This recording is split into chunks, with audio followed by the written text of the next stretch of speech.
Alan Rowland again. We're going to continue with our study of this coal strike that took place in 1921, 1920, 1920, 1921. Let me go back to my introductory page. This is what you saw in the previous recording anyway. Coal strike 1920, 1921, Walker County, Alabama. I'm not going to go through all of that again. And just to refresh your memory, it's state of Alabama.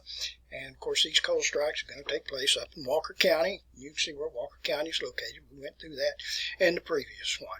Now, one of the last things that I mentioned to you when we went through part one was that Woodrow Wilson was trying to intervene in the strikes that were taking place throughout the country here. A lot of this was due to the effects of John L. Lewis, the United Mine Workers Association.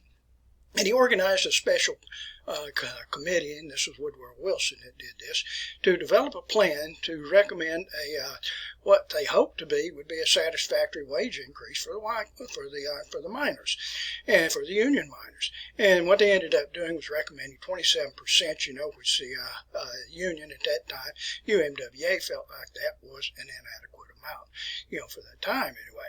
So anyway, we're going to see that a number of strikes will continue. A lot of agitation will take place trying to force non-union coal miners to become union coal miners, part of the UMWA.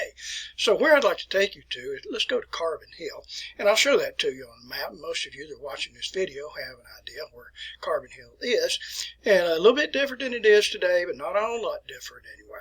And so the time I want to take you to is the date of the 25th of July in 1920. There's a lot of agitation that's taking place in Carbon Hill and throughout Walker County in these coal mining communities here. And on this day, there was an individual, he's a black man, and he was a union miner, and apparently was an agitator, and was intimidating, so it is said, he was intimidating some of the non-union miners. This person's name was Arthur Hughes. And a deputy sheriff, and this was a deputy sheriff that was present in Carbon Hill, his name was Bill Barrett. And Bill Barrett, along with his patrolman Baker, or we call him Policeman Baker or Officer Baker, and anyway, they approached Arthur Hughes. And according to eyewitnesses anyway, that the deputy sheriff roughed up Arthur Hughes and, I don't know, maybe pushed him or hit him or something like that, and then backed away from it. Well, another striking worker, and he was a union person, and his name was Will Hicks.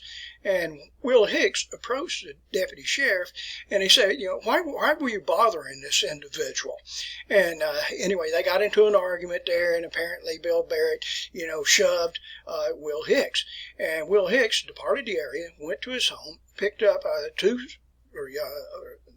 automatic pistols, and returned to the downtown area of Carbon Hill. It was actually on Front Street, which is next to the railroad tracks, if you're familiar with Carbon Hill anyway.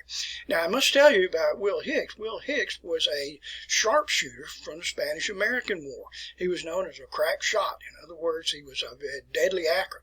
And he went up to the area in Carbon Hill on Front Street where the public well was. Let me show you what the public well looked like at that time. This is a colorized version of it. And by the way, this shows you some of the mining communities here in Walker County. Here's Carbon Hill, which is over here to the western part. And this is where the public well was. You won't find it that way today. It looks a little bit different.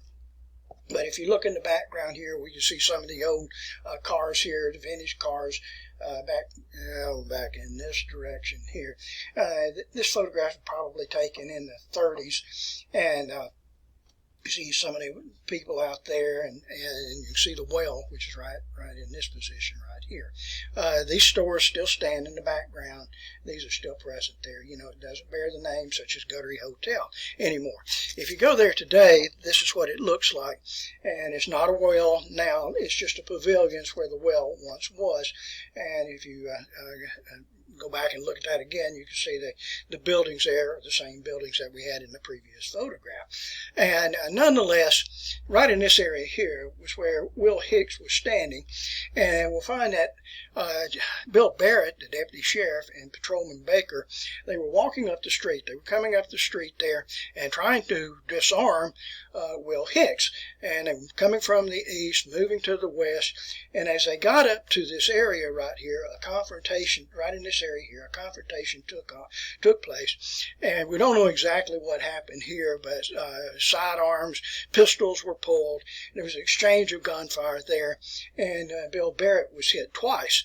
And when he was struck twice, he went back across the street. This is Front Street here. He went back across the street. I don't know if it would have been this store or it would have been this store up here. Leaned up against the wall there and then collapsed to the pavement, and he died. And anyway, that was that. Well, then a gunfight took place between the patrolman Baker, the policeman Baker, and that of Will Hicks. Well, the policeman was hiding behind a post, and Will Hicks was out in the open, and he kept firing at the policeman, but he wasn't hitting him because the policeman was hiding behind the post. So Will Hicks then left that area and crossed the railroad tracks. You can recognize the railroad tracks here. Now, if you're looking back in this area here, this is where the pavilion was and where the well was. And Will Hicks crossed the railroad tracks and was over in this area and was attempting to reload his weapons there when he was confronted by another individual. And this was a citizen of Carbon Hill, J. Oliver McDade. And J. Oliver McDade had with him a pistol, and so they began to exchange gunfire with each other, other than McDade was hiding likewise behind a post. And then finally, Will Hicks dared him. He said, "Don't be a coward." He said, "Come out from behind the post and fight like a man." And sure enough, J. Oliver McDade did that. It was the worst mistake of his life, because when he did it, Will Hicks just shot him dead. Well, by that time, angry townspeople from Carbon Hill were just fed up with this, and it was over in this area right through here, and that's where they tracked down Will Hicks and just literally shotgunned him to death, and with rifles and pistols too. And he was subsequently transported by ambulance or whatever to Birmingham, and he died that night there. So anyway, it's a terrible, terrible event that takes place there. Alrighty, so anyway, things did not settle down whatsoever here after that, and in fact it even got worse. By September of 1920, 12,000 coal miners in Alabama were on strike. The strikes in Walker County took place here, up at Corona, Patton Junction, Coal Valley, we had Townley, Holly Grove, I've already mentioned here, Carbon Hill. So things were pretty bad there, and particularly in Townley, we had company officials and miners, and non-union miners, union miners that clashed there, and one miner was shot in the arm. So things were bad here. In Walker County, for the sheriff, Claude Guttery, he called officials together, particularly that of union members, and just said, we've got to put a stop to this. And for the union officials, they promised that they would do so. But unfortunately, this is just not going to be the case. Now, as I said, strikes were taking place throughout this area, and I'm going to go back to my map here so you can pinpoint an area. So where we want to go to, let's go to Corona, which is down here. It's west to Oakman. Here's Oakman, and also Patton Junction. And as I mentioned to you in the previous video, we have Patton, which is down in this area likewise. Patton is between Oakman and Patton Junction, and a separate community from Patton Junction and that of Patton itself. And so anyway, down in that area, the time frame we're talking about here is in September, and we had in Corona a coal mine there, which was called, well, appropriately, Corona Coal Company. Now, the general manager of Corona Coal Company was an individual by the name of Leon Adler, and Leon Adler had spoken and was in the presence of another deputy sheriff, and this deputy sheriff, incidentally, was named Earl Edgell. Now, Earl Edgell wanted to stay in the area of Corona, whereas the agitators were in the area of Patton Junction. And there was evidence to believe that these striking workers here, these agitators, were going to march on Corona and cause some problems in that area. And Earl Edgell wanted to stay in this area. But that was just not what Leon Adler wanted to do, and he wanted to organize a posse of 15 men to include Adler and Edgell themselves and march on Patton Junction. And that's what they did. Well, the striking workers found out what was going on, and they were in Patton Junction, and so they hid themselves away in old houses that were present there. And when the posse of 17, arrived there, they were ambushed. They were ambushed by these Union workers, these striking workers, and Earl Edgell and Leon Adler were both shot in the head. They both died. One died earlier in the afternoon, one almost immediately anyway. Two other of the members of the posse were wounded, and the rest just scattered to the wind. So it was a pretty bad situation with that. Now today, if you wish to go there, let me show you the areas we're talking about here. We look over on this area of the map right here. This is Corona, and if we go down to right here, this is Patton Junction, and here's Patton. Patton's not shown on the map here. The distance here from Patton over to Patton Junction is approximately 1.1 miles, and then you have about 3 miles over here to Corona. Share a couple of other photographs with you. Not much there today. These are all abandoned coal towns. This is Corona, and there's a Baptist church, I believe it is, right there, but just not much to that area. This is showing you the area of Patton. A couple houses there, trailers that are present, but just not much present. This is the road that leads over to Oakman, between Corona and Oakman. This photograph is all that remains of Patton Junction, and where the striking workers were was back in this direction here, where they were shooting at the posse here. Notice the railroad track, which is right here, which is still present there today.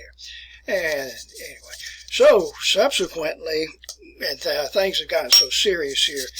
Let me find the photograph, which I put out of sequence here, and apparently cannot find this. And here it is, right here. And the governor of Alabama, Thomas Kilby Prison, as I said earlier, is named after him. But the governor called in the National Guard. Now, 550 troopers here arrived in Jasper, Alabama. And this is going to be in January of 1921, so we've moved into the next year.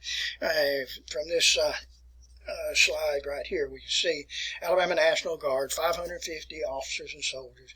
They were commanded by a Major Dallas Smith, who was really more of a spokesperson than anything else. Now, where these troops arrived, they came in by train and arrived at the Frisco Depot.